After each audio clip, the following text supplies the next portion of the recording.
So it gives me great pleasure now to present the master behind the new Marc and Mars show, Merle Kessler.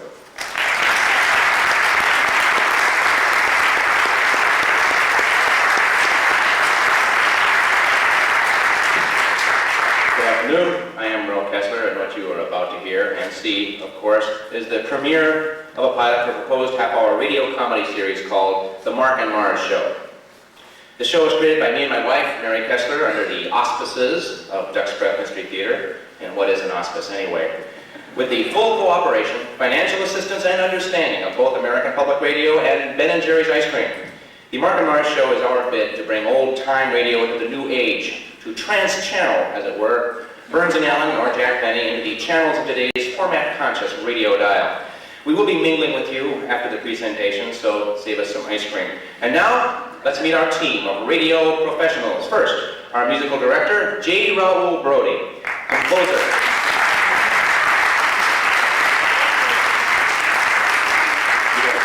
You can actually save your applause for the end. It might encourage us to bad things if you give us too much applause. Our musical director, J. Raoul Brody, composer, master of both the amazing DX7 and the Casio sampler, and digitizer of the Ersatz Wurlitzer Mankey, the faux Farfisa. Now, I don't know what that means, but please save your questions till the end. Next, our announcer, Dan Coffey, whose throat has been insured by Lloyd's of London for $30 zillion. Myself, Merle Kessler, will be portraying Marc of Marc and Mars. Marc, as you will see, is a deep thinker and nap lover whose deep thoughts aren't necessarily appropriate to the situation. The lovely and talented Deborah Gwynn will play Mars, Marc's life mate. Mars is a very caring person, perhaps even a woman who cares too much. Together, Marc and Mars are the entire Living in the Hate 20 Years Too Late movement. The talented and lovely Dennis McIntyre, accompanied by Carol Shoup-Sanders, also by a remarkable coincidence, lovely and talented, portray Marc and Mars' landlord and lady, the crusty and shadowy Buster, and the exotic and sunny Ethel. Brian Lohman and Susan Brecht, talented and lovely both, play the villains of the genre, the yuck couple you'll love to hate, the Ambersons. Last but not least, every radio comedy half-hour requires an Irish tenor. We call ours Funky Mario. If our music leans more towards Blue-Eyed Soul than Danny Boy, it's the thought that counts. Funky Mario is played by the only Dave in the show, Dave, lovely and talented, Terry. That's the cast, there you are, here we are. Dig into that ice cream and enjoy the show.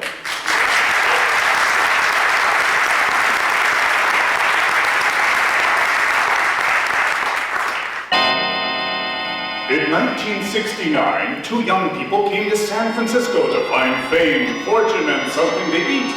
Instead, they found each other. Their names were Marc and Mars. Today, Marc and Mars wander the fog-burdened streets of the city, searching for truth, justice, and something to eat. Let us join them now in their search. Let us join them for the Marc and Mars Show.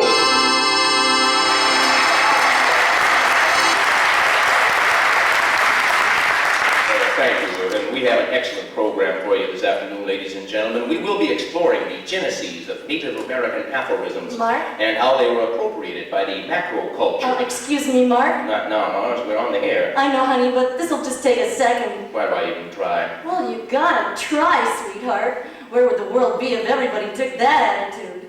Look at Fred Astaire. He had really big hands, but did that stop him from being a really great dancer? No. No. He just kept trying and trying and trying and trying. Mars, what was it you wanted to say? Well, I was thinking about the homeless. It's like there's a ragtag army of desperate people out there, hanging on to the fringes of society like it was some huge oriental rug. And we're like them, Marc. We're part of something. Mars, we have a home. Well, I know that, but we don't pay for it. It gives me a little thrill of solidarity knowing that we've never paid rent and we never will. Now, Mars, as one gets older, one sees the efficacy and value in a monetary exchange for services rendered. And given the rent control laws in our fair city, the rent we pay to Buster is hardly... Pay rent? In theory, yeah. We pay theoretical rent to Buster? Well, yes, dear. He and Ethel are our landlords. Our landlords? I thought they were our friends. You mean all this time they were just trying to get our money? But Mars, we never actually Don't paid. change the subject, Marc. I I've got to go talk to Ethel about this. But Marge, the show's already started. Well, you'll have to start without me. Marge? Marge? Welcome to the show, folks. As twilight stretches its purple hues across the fog-laden streets of San Francisco, we see a lone figure striding purposefully up the stairs of an ancient apartment building. It is Mars, filled with a fierce determination to stick her finger, as it were, in the dike of a leaky value system. Is she the only one willing to take a stand? Let's find out. Ethel, are you in there? Come in, darling, but be careful of this. Pipes. Gosh, what is all this stuff? Good copper plumbing. Oh, my little gooseberry, what has caused this thin film of perspiration to form on your gallant brow? I don't know how to say this to you, Ethel, but Marc just told me that we pay rent. Well, yes, we had an agreement. Mark pays a token amount of rent and Buster never makes repairs on your apartment. Oh, no. Not only are we paying rent, we're tokens. Oh, Ethel, I thought you were my friend. I really cared about you. But of course you do. Hand me that elbow joint, Marushka. And I care about you. You are like a little sister. No sister of mine would expect me to pay rent behind my back. What is it you want me to do? Ethel, we've got to go live in the streets. We'll be sister squatters together in the truest, purest political sense. And if you don't want to squat, we'll stand.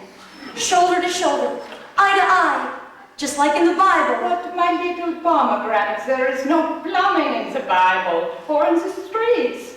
What would be the outlet for my creativity? Oh, Ethel, I never thought anything would come between us, and now two things have. First money, and now your creativity. Oh, I feel like hitting myself in the head with this good copper plumbing till I die. Ow. Ow! Ethel, are you twins? You are seeing double. You'd better sit down. No, Ethels. I'm leaving both of you forever. Ow! Wait, Mars, come back! Oh, she is so excitable, that little jalapeno. Anybody get excited around you? Oh, Buster, I did not hear you come in.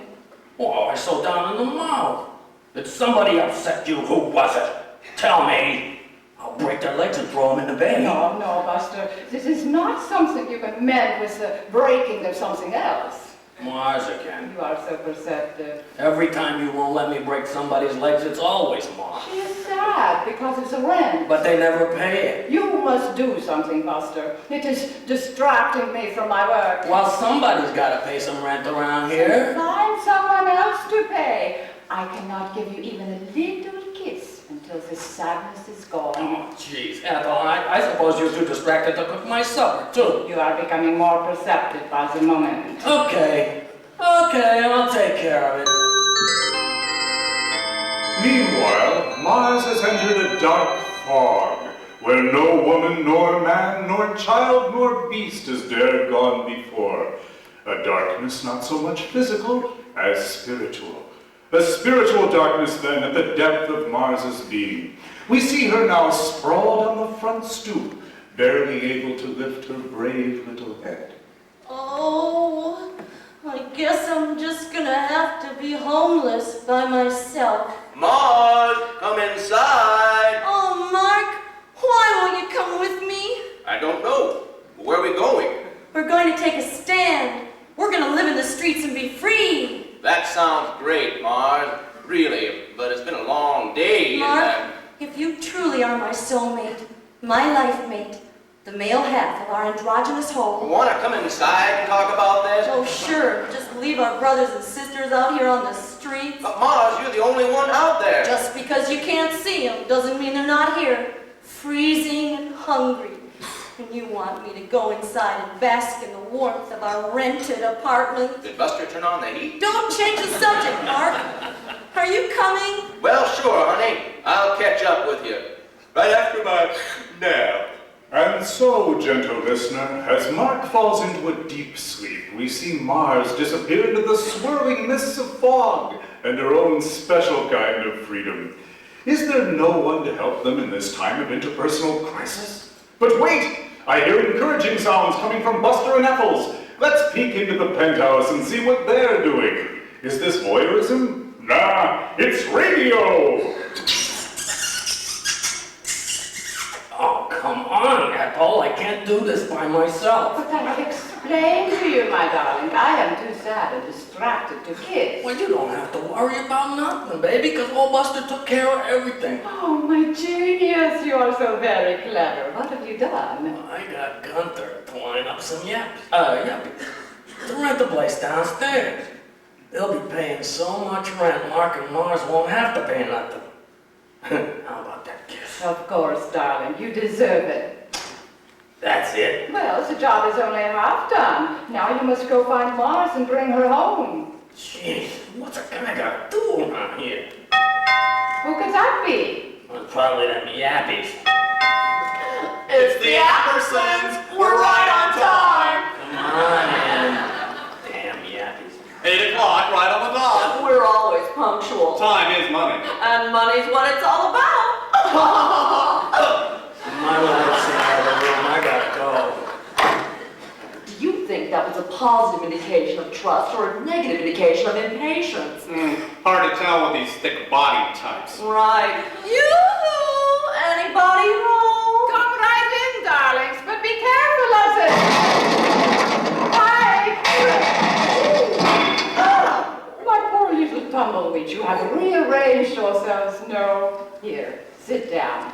There, now you are perfectly all right. I guess so. Don't jump to conclusions. I think I feel a very expensive whiplash coming on. Nonsense, a big, strong man like you. Let me massage your neck. A neck like this, so massive, so decisive. Like Centaur in the field of lambs, you know how to get what you want, don't you? Excuse me. Right. That'll be enough of that for the moment. Thank you, I'm fine, really. You are more than fine, my young buck. Could we talk about the apartment now? Yes, of course. What is it you wish to discuss? Well, the price for one thing. We've had a reamer run off. Reamer? Real estate marketing research. The price we've been quoted simply does not compare. I understand completely. Just how much can you afford? Afford?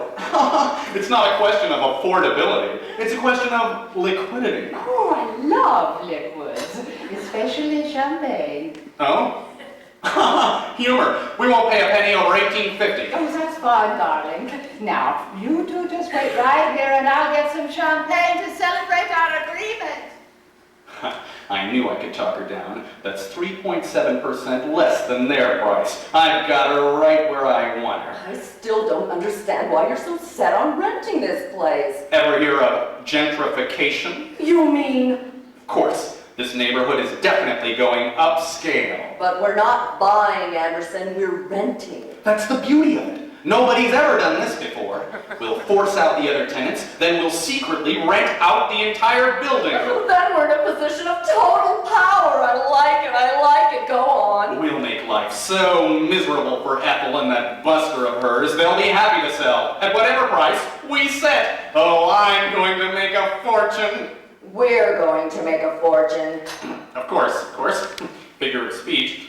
Dad always said I'd never get rich till I learned how to walk over the broken backs of the poor. If only he could see me now. He'd be very proud. Every time I think of him in prison, I could just spit. Everybody knows insider trading was practically legal. Don't think about that now. You'll get emotional. I hate it when you get emotional. Right. God, you're good for me, Anderson. I'm perfect for you, Anderson. Oh, what evil lurks in the hearts of men and male-identified women. Where's our little right-brained left-winger now that we really need her? She's out there somewhere in San Francisco after dark. From each ethnically rich and diverse neighborhood wafts the mouth-watering aroma of roast duck, lamb dripping with honey, Creole crab, barbecued ribs, ginger chicken, roast garlic, fettuccine alfredo, pasta fazool! And it is here, alone in this swirling mass of olfactory torture, that we find Mars clinging to a lamppost, just to keep her balance. Oh, I'm hungry. I didn't think being homeless would be this hard. Maybe I should go back and talk to Mark about this. Maybe I haven't thought this thing through. Maybe I was wrong. Nah, I'm gonna be homeless if it takes all night. What's that? Somebody's coming. Maybe it's Mark. Yo, Mars, what you doing out here all by yourself? Oh, it's you, Funky Mario. Well, don't act so glad to see me. Oh, I'm glad to see you. I'd just be gladder if you were somebody else. Well, you want to tell me about it? Oh, Funky Mario, even though you are the nicest guy in the world, I can't expect you to understand my fathomless grief. Now look, Mars, I've seen a lot of trouble in my day, and there's one thing I know about feeling low, and that's this. There ain't no feeling so bad you can't sing your way around to the other side. Do you think you could sing me around to the other side? Well, I can try. Let me call the oldest kids out here to help me out. Muddy? Yo! Aretha? What is it, Pop? Coco? I'm with ya! Little Willie John? What's up, Pop? Now hit it, kids. 1, 2, 3. Do-do-do. Do-do-do. Do-do-do. When the streets are dark and empty, and my head feels just the same. When my friends have all deserted me, and there's no one left to blame. I just look up high above me, for to see a light to shine. A cold shed world of brightest darling, that's a street lamp I call mine. Come join me on the corner. There's a little world of light. You know it shines for everyone, it's free for everyone. The street lamp on the corner, and it's light all night.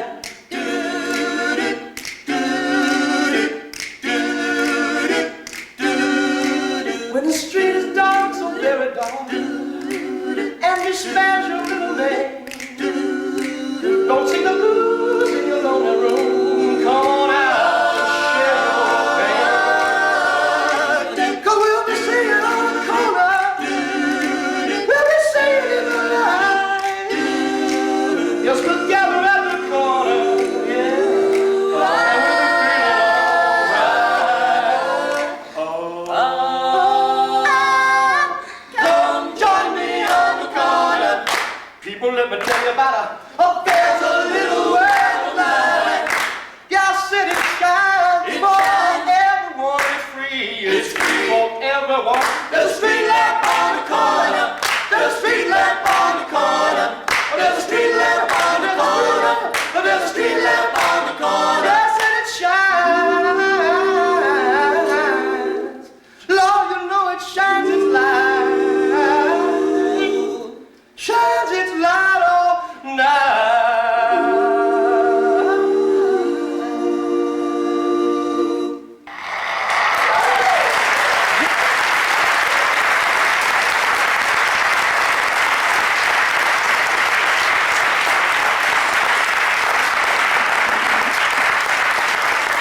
You did it, Funky Mario.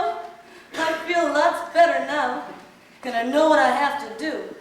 I'm gonna take my despair and find people who are just as despairing as I am and make them sing with me.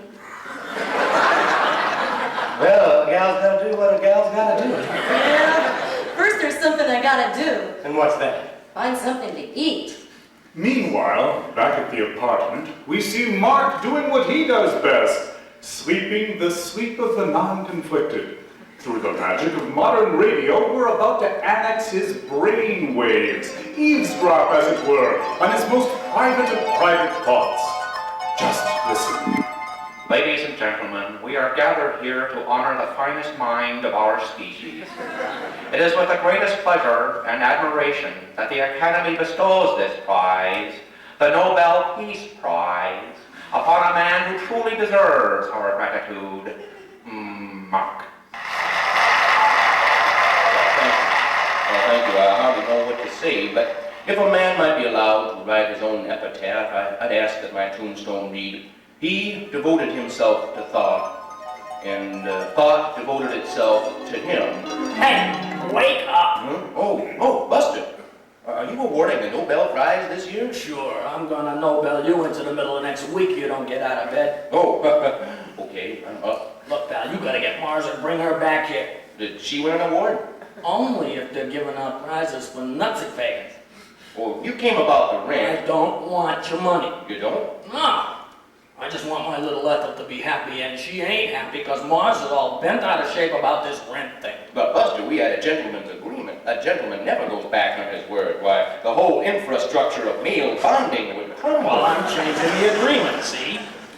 You're both gonna live here as long as Ethel wants you to, and you don't pay no rent. Get it? Got it? Good. Now, go tell Mars to quit upsetting Ethel just because she didn't want you to do something which you never did in the first place. I'm happy to oblige, Buster, but I feel it's necessary to inform you that you're not making much sense. Don't push it, pal. Go find Mars. I could, of course, get up and go into the cold, dark night. But wouldn't that be an infringement on her free expression? The pursuit of her own destiny?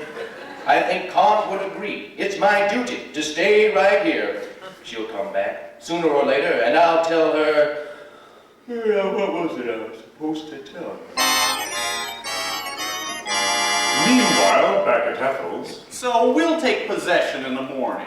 Now, if you'll just sign here, and I'll sign here, right, legal and binding. I really don't see the reason for a written lease, a simple handshake. Well, it's to prevent any misunderstanding. Who came from the kitchen? Buster, is that you? It's just me, Ethel. Mars, you've come back. Well, not exactly. Come in, my little cabbage. I want you to meet your new neighbors, the Andersons.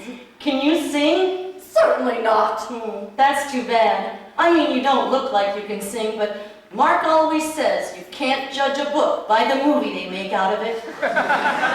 Don't you think that's so true? You live in this building? Marc and Mars have lived here for 20 years. Marc is my life mate. Why don't we all sit down and have some more champagne? Oh, Ethel, you know I don't do drugs. Anyway, I gotta go. I just stopped by for some of your fried chicken. It's not easy being homeless when you're hungry. But didn't Buster... Nice to meet you, Ambersons. I gotta get back to the streets. Bye, everybody! But Mars, come back! Excuse me, I've got to find Buster. Did you hear that? They don't really make movies out of books, do they? Not that. They've lived here for 20 years. So you ever hear of rent control? oh my God. Right. They're the first ones we've got to get rid of. well, let's see. Mars is looking for homeless singers. Ethel's looking for Buster's hide. Marc is looking for a little more sleep. By now, Buster's looking for Ethel. And the Ambersons? Well, I think it's pretty obvious what the Ambersons are looking for. Just remember, things always look a little better in the morning.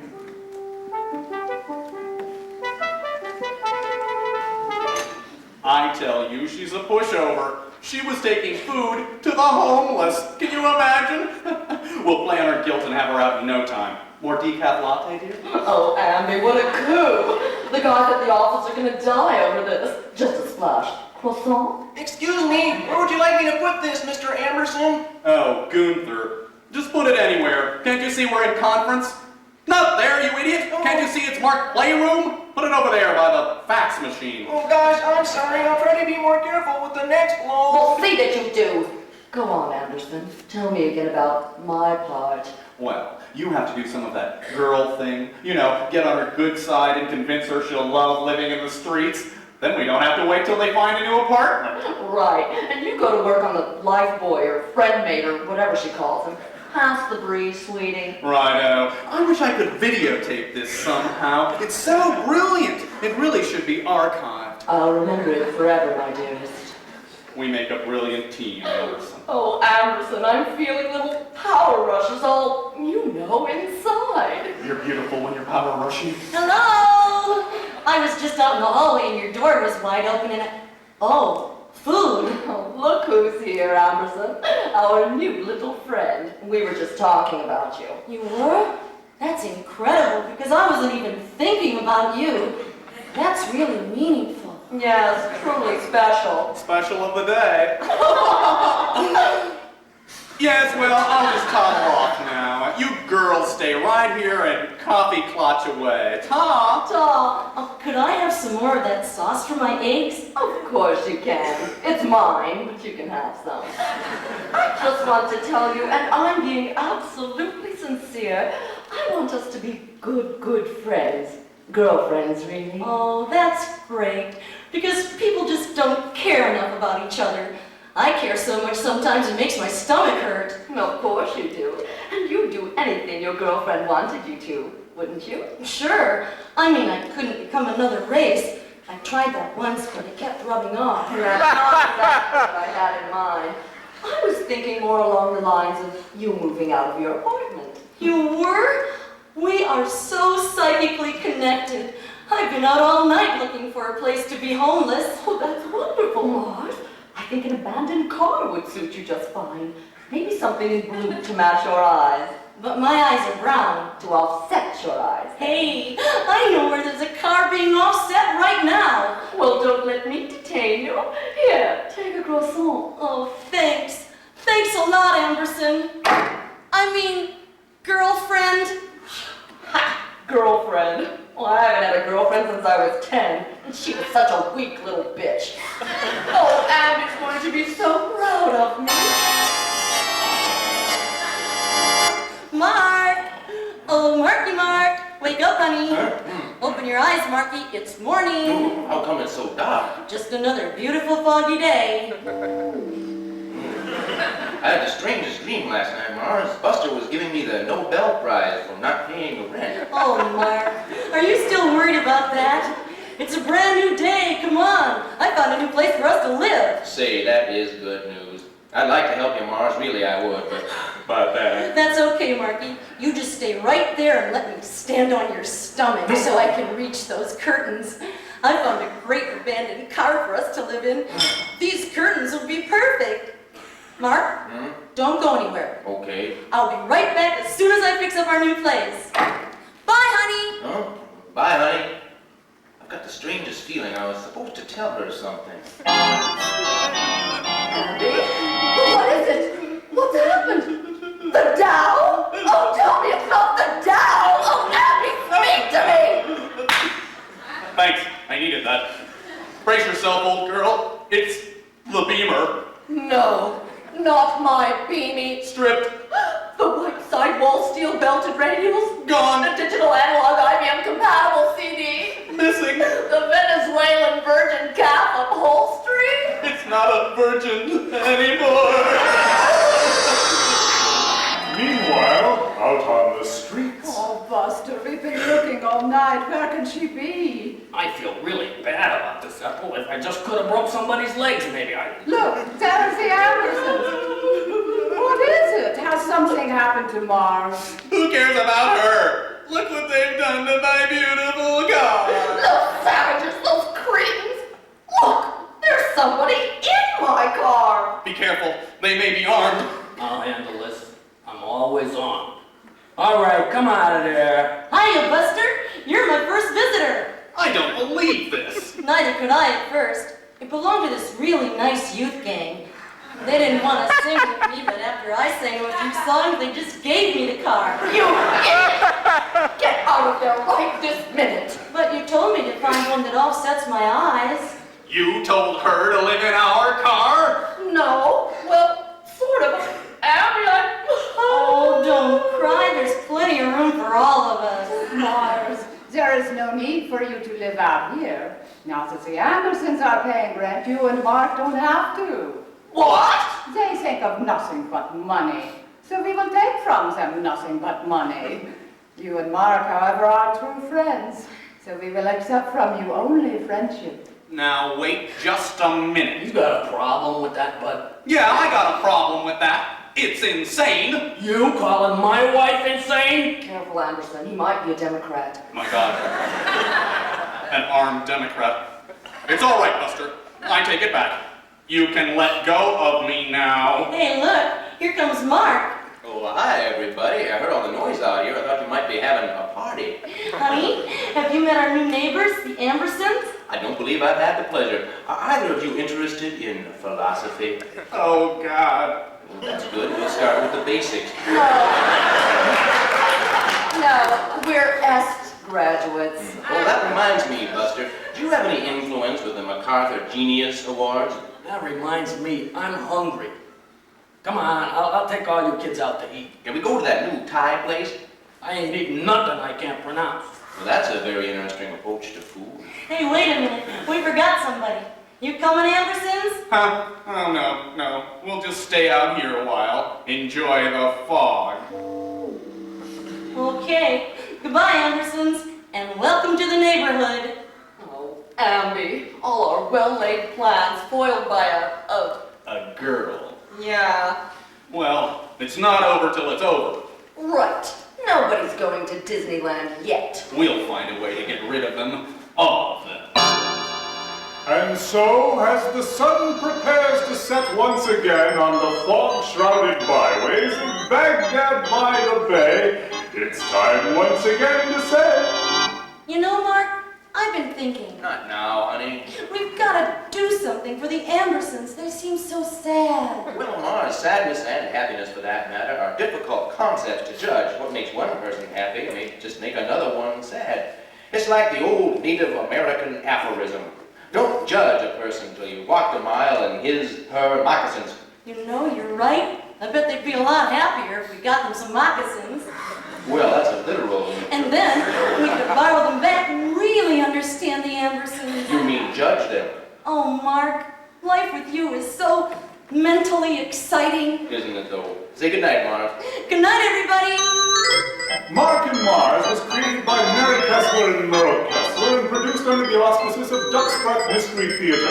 Series producer is Deborah Gwynn, musical director J. Raoul Brody, and our executive producer is Steve Baker. Today's show is written and directed by Mary Kessler and engineered by Ed Herman and Stuart Rosenthal. It featured Merle Kessler as Mark, Deborah Gwynn as Mars, Carol Shoup-Sanders as Ethel, and Dennis McIntyre as Buster. The Andersons were played by Susan Bright and Brian Bowman, and Dave Terry appeared as Funky Mario. This episode of Mark and Mars was recorded before a live audience at the Public Radio Conference at the Westin St. Francis in San Francisco by KQED-FM. Coordinating producer for KQED is Monty Carlos. Remote Equipment Assistance, Audio Images Corporation, and Black Boxes Incorporated. Funding for this show comes from the American Public Radio Network Program Fund and from Ben & Jerry's, makers of all natural ice cream from Vermont. I'm your announcer, Dan Coffey, and on behalf of Mark and Mars, it was really nice of you to listen. I'd rather have you with me when you're with me than to have you with me all the time. I'd rather have you with me when you're with me than to have you with me all the time. Sometimes I feel without you when I'm with you. When I'm with you, sometimes you're far away. So please be with me when you're here beside me. If you're not here, then you're just in my way. I'd rather have you with me when you're with me than to have you with me all the time. I hate it when you're here and you're not with me. When you're not with me, I'm not with you too. I don't care when you're not here, not thinking of me. But when I'm thinking of you, where are you? I'd rather have you with me when you're with me than to have you with me all the time. I get a creepy feeling when you're with me. 'Cause I can't tell which one of us is you. If you really love me, you would help me. If I were you, then I would help me too. I'd rather have you with me when you're with me than to have you with me all the time. I'd rather have you with me when you're with me than to have you with me all the time.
is. It's the first public performance of something that Merle and Mary Kessler have been working on for a long time and talking with their friends at Duck's Breath Mystery Theater, the Marc and Marc Show. I want to bring Merle back on, and Mary and whoever else wants to face an audience at the public radio conference, and just take some questions from you. Tell us what you thought. I think we have a sense that you enjoyed the half hour and would like to hear more. But I think this is really, to use one of Jim Russell's words, a work in progress, and we'd really like to hear from you, get a sense of what you thought. Great work, Merle. Oh, thanks. And Mary, great work. Thank you. Basically, we got money to do 2 produced shows and another script, so 3 scripts, and we're trying it both ways. First, we did the first 2 shows in a studio, all pre-produced, and then we decided to try doing it live. And I guess we'll listen to both tapes and see which works out the best. So do you have any questions? Comments? Any comments or questions? We'd like to, but we just don't know how feasible that is, you know. What are the problems, Merle? Finding a place to do it, I think. I know the recording really suffers when you do it with a live show, so it's kind of a trade-off having the feel of a live audience versus having a really great recording. And having it come in on time and all those other good things. Yeah. Other comments, questions? Oh, fabulous. Let's eat ice Let's cream. go. Yeah, how do you like the ice cream? Would you like to hear more? Yeah.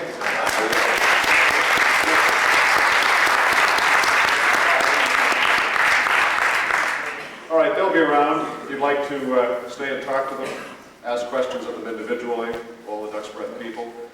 Do we have any more ice cream to give away? We do.